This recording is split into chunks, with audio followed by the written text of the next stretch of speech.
लाग्यो है त गाइस यहाँ ठाउँ छोडेर चाहिँ चट्टसँगले आफ्नो छोटुमा बोकेर चाहिँ एकदमसँग लागिसक्यो। यस्तै हुन्छ क्या विदेशमा भनेको, टक्कसँगले एक ठाउँ आएर बस्छु त्यसपछि गएर अर्को ठाउँ सारिदिन्छ। यो काम चाहिँ एकदम गाह्रो हो, खाडी पाएर लास्टै दुःख पाए। हेलो एभ्रिवान, गुड मर्निङ, नमस्ते। हजुर पनि सन्चै हुन्छ र म पनि एकदम सन्चै छु। अनि अहिले बिहानको लगभग 5 बजिसकेको छ। हामी अघि 4 बजी उठेर टक्कसँगले रेडी भएर मुखसुख धोएर त्यसपछि लुगासुगा लगाएर अनि जो खाना अलिकति उब्रेको छ त्यसलाई भनेको फ्राई गरेर चाहिँ अन्डा मिसाएर त्यो प्याकिङ गरेर चाहिँ लगभग हामी ड्युटी हिँडिसकेको थियौँ। तर आज भनेको सन्डे भएको कारणले चाहिँ चट्ट अब धेरै मान्छेहरूको छुट्टी हुन्छ नि त, अलिकति 100-150जना मात्रै जानुहुन्छ, अरू सबैजनाको छुट्टी हुन्छ। हाम्रो चाहिँ भनेको एक दिन पनि छुट्टी छैन क्या। अनि त्यस कारणले हतार गरेर निस्केको बाहिर। आज भनेको गाडी फेरि आएकै छैन, एउटै छैन गाडी जाने उता जाने। अनि हामी पर्खिरहेछौँ, यसो दुर्गा पूजा भनेको 8 बजीतिर मात्रै गाडी आउँछ। त्यस कारणले गर्दा पुरै वेटिङमा बसिरहेछु। मैले भनेको लगातार रूपमा भ्लग हाल्ने कोसिस गरिरहेको छु। भ्याउन चाहिँ एकदमसँगले भ्याइदिरहेको छैन क्या। 12 घन्टासम्म ड्युटी हाल्नुपर्छ, अनि त्यसपछि 1 घन्टा जान 1 घन्टा आउन, कतिखेर नुहाउने, कतिखेर खाना पकाउने, कतिखेर खाने, कतिखेर यसो बजार पनि निस्किनु पऱ्यो केही सामान किन्नको लागि। अनि कतिखेर भ्लग खिचेर कतिखेर एडिट गर्नु पुरै टाइमै मिलिरहेको हुँदैन। घरमा फोन गर्ने पनि फुर्सदै हुँदैन क्या, नेट पनि चलिरहेको हुँदैन मजाले यत्रो मान्छे चलाउँदा। अनि सिम किन्न पाएको छैन, सिममा त्यो एउटा मेडिकल के गरेपछि मात्रै निस्किन्छ अरे। त्यस कारणले गर्दा नेट पनि मजाले चलाउनु पाएको छैन। भ्लग पनि अब खिचेपछि भनेको पुरा हुन्छ कि हुँदैन क्या, त्यस्तो हुन्छ। अनि अगाडि एउटा भिडियो खिचिरहेको छ, त्यो एडिट गर्नु पाएको छ, त्यो पनि हाल्नुपर्ने। तपाईँलाई सुरुको भ्लग त यहाँ डुबे आएपछि भनेको एकदमसँगले सबैजनाले माया गर्नुहुन्छ, एकदम खुसी लाग्यो। यसरी नै सधैँ साथ सपोर्ट माया गर्नुहुन्छ भन्ने आशाका साथ मैले फेरि आज पनि भ्लग स्टार्ट गरिसकेको छु। के हुन्छ दिउँसोभरि हेर्नुपर्ने हुन्छ। प्रो क्याम्प चाहिँ भनेको यस्तो छ है, चारैतिर बिल्डिङ छ, लगभग 8-10 वटा ब्लकहरू छ।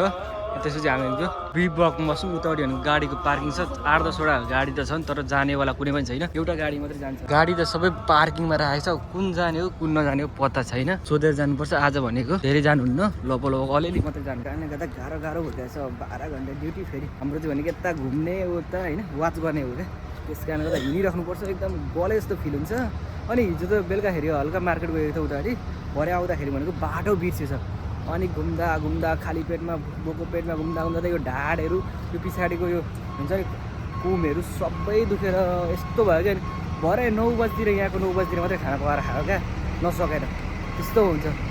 घरमा हुँदा कति आनन्द हो, यहाँ आएपछि एकदम बिजोक अवस्था भइसक्यो यार। ल हाम्रो चाहिँ भनेको अहिले जानु परेन गाइज होइन, पुरै गाडी जाने कुनै पनि छैन। अनि बुझ्यो यता क्याम्पसतिर बुझ्नु पऱ्यो भनेको क्याम्पसको ढोका बन्द रहेछ, क्याम्प बन्द रहेछ। त्यसपछि भनेको अब एकछिन 8 बजीतिर मात्रै जान्छ अरे। एकछिन गएर भनेको रेस्ट गर्नुपर्ने हुन्छ। राति मजाले सुत्नु पाएको थिएन, अब सुत्न पाइयो। आज खास गरी सन्डे हो, सबैजनाको छुट्टी हुन्छ। हाम्रो चाहिँ अब छुट्टी नै हुँदैन, के गर्नु। अब उहाँ चाहिँ एग्रिमेन्टमा 26 दिन भनेर लेखेको थियो, यहाँ चाहिँ अब 30 दिन लाउँछु भन्ने कुरो छ।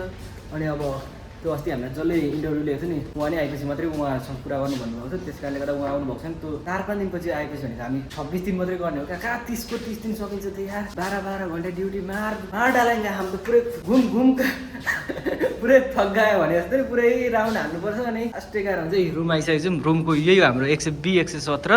टक्कसँगले हतार गरेको, आम्म यस्तो हतार गरेको। मैले ब्रस पनि गर्न भ्याइनँ क्या। भनेपछि त्यो खानासाना भुट्नु पऱ्यो होइन, त्यसपछि यताउति लुगासुगा लाउनु पऱ्यो। अनि हिजो मोचा उता धर्छ, त्यो खोज्दा ओर्दा मोबाइल यताउति खोज्दा ड्रेस खोज्दा ओर्दा भनेको टाइम बितिहाल्छ। 1 घन्टा त प्याट्टै गइहाल्दो रहेछ।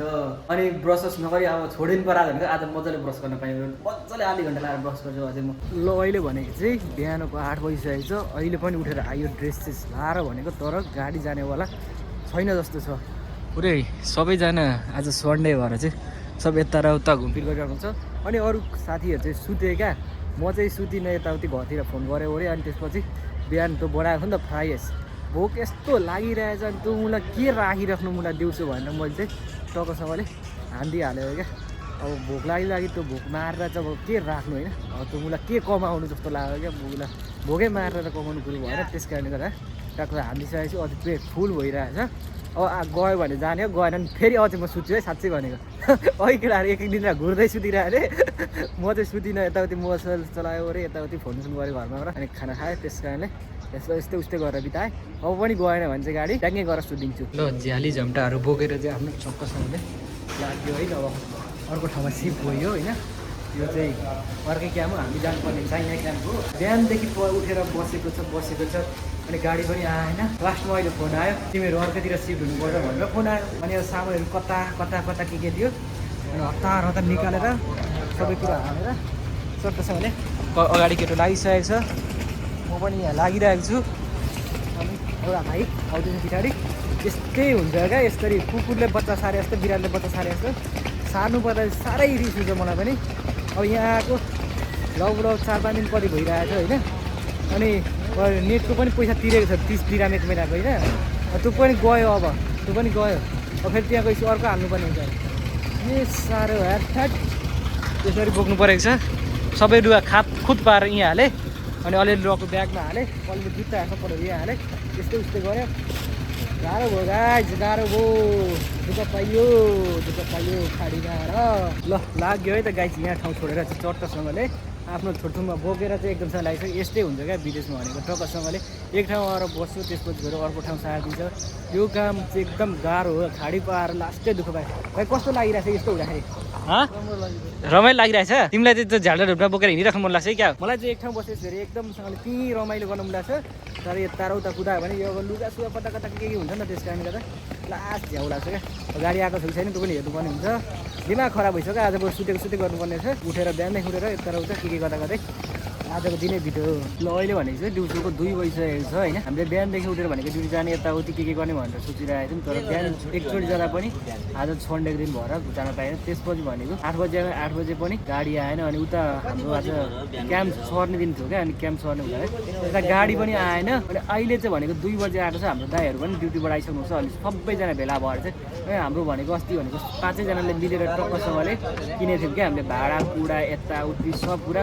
अनि त्यो यताउति चार्ज मिलाउँदा गर्दा दिउँसो अलिकति गयो। अनि एकछिन सुतेको, अहिले फेरि यहाँनिर क्याम्पस आएर स्टक उठाइहालेँ। ट्रेनको गाडी आइसक्यो, जानुपर्ने हो भनेर। अनि ठ्याक्क निन्द्राको तालमा उठेर मैले बोल्दैछु, के बोल्दैछु कसो बोल्दैछु केही थाहा छैन। हामी भनेको यही भेनाचोर चक्क जानुपर्ने छ। हाम्रो सामानहरू भनेको गइसक्यो भित्र। कता कुद्नु यार। यो सामान बोकेर यार ब्याग भयो, लगेज भयो, त्यसपछि भनेको फाल्टु लुगा भयो, हरेक कुराहरू हुन्छ होइन।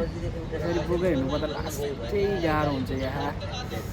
माइ गड 3 दिन भएको छैन आएको। यसरी ठाउँ सर्नु पऱ्यो यस्तो। अनि बर्बाद भएन। अब नेटको पैसा पनि गयो। अब उता नेट हाल्ने पैसा पनि छैन। अस्ति 200 दिराम एडभान्स पाएको थियो, त्यो पनि सकिसक्यो। लगभग सक्यो अब भनौँ न होइन। यताउति किनमेल गऱ्यो, खानासाना खाइयो, नेट सेट हालियो, यताउति गर्दा गर्दै त्यो पैसाहरू सबै चिलिम फर्किसक्यो। अब एडभान्स पनि दिँदैन, सेलरी आउने बेला पनि भएको छैन। कसैको चल्नु म त एकदम दोधारा परिरहेको छु। के गर्नु कसो गर्नु? अब नेपालबाटै पैसा पठाउन लाग्नुपर्छ जस्तो लागिरहेको छ मलाई। अब के गर्नु गाइज यार। कहाँ कुन क्याम्प जानुपर्ने? बल्ल 3-4 दिन अलिकति भए पनि बानी भएको छ। त्यही अरू क्याम्पमा कस्तो छ के छ।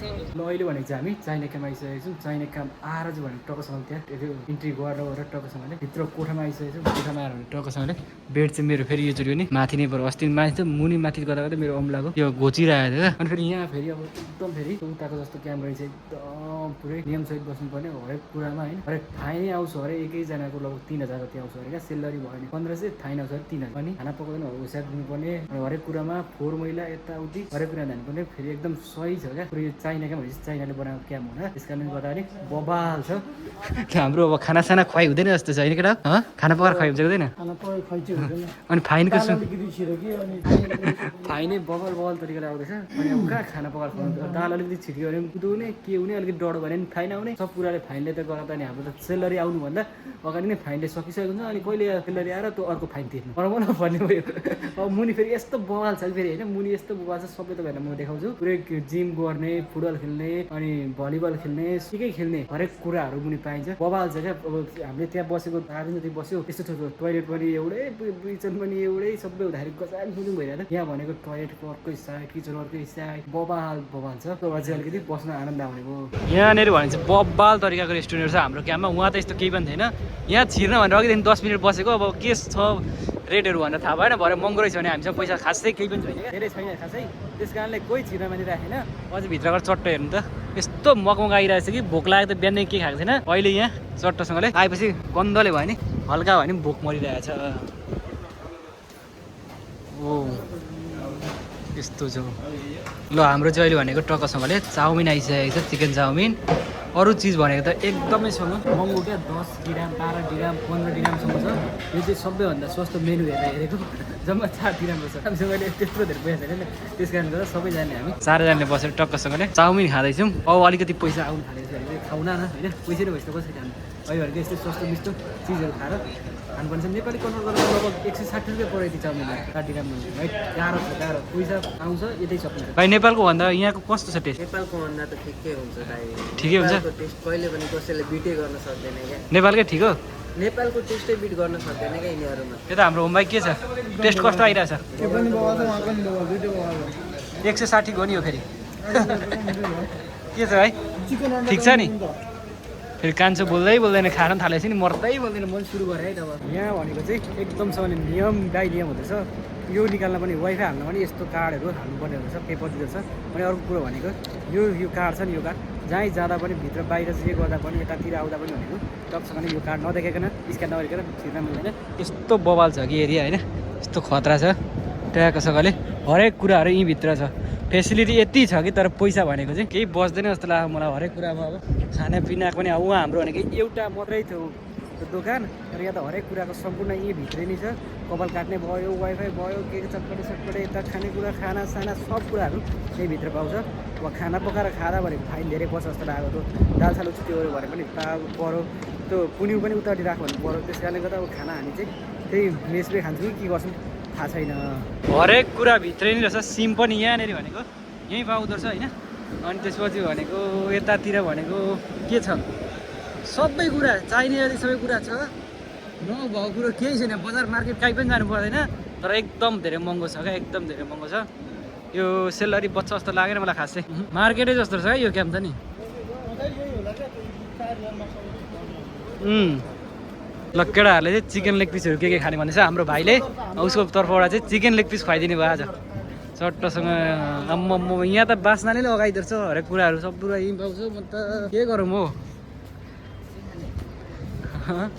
जिम पनि जोइन गर्नु पर्ला जस्तो लागिरहेछ अब यत्रो जिम पनि भित्रै रहेछ र खोइ के गर्नु के नगर्नु म त सोच्नै सकिरहेको छुइनँ घाम यस्तो मस्तो लाग्छ कि बाहिर फेरि निस्किसकेर ल हामीले लेग पिस खाने भनेको लेग पिसको एउटा पर पिस भनेको 3 ग्राम पर्छ भने यसलाई चाहिँ 2 ग्राममा चाहिँ यत्रो आयो क्या भाइलाई किन धेरै खर्च गरिदिनु भनेर चाहिँ हामीले यसरी चित्त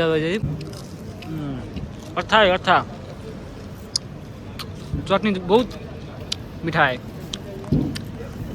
हिन्दी पनि मालुम नहीं लैले भनेको चाहिँ बेलुकाको 7 बज्नु लाग्छ हामीले एकदमसँगले भलिबल खेल्यो कि एकदमै गर्मी हो सो आज भिडियो तपाईँहरूलाई के कस्तो भिडियो मन पऱ्यो भिडियो लाइक गर्नु च्यानल सब्सक्राइब गर्नु ल बाई बाई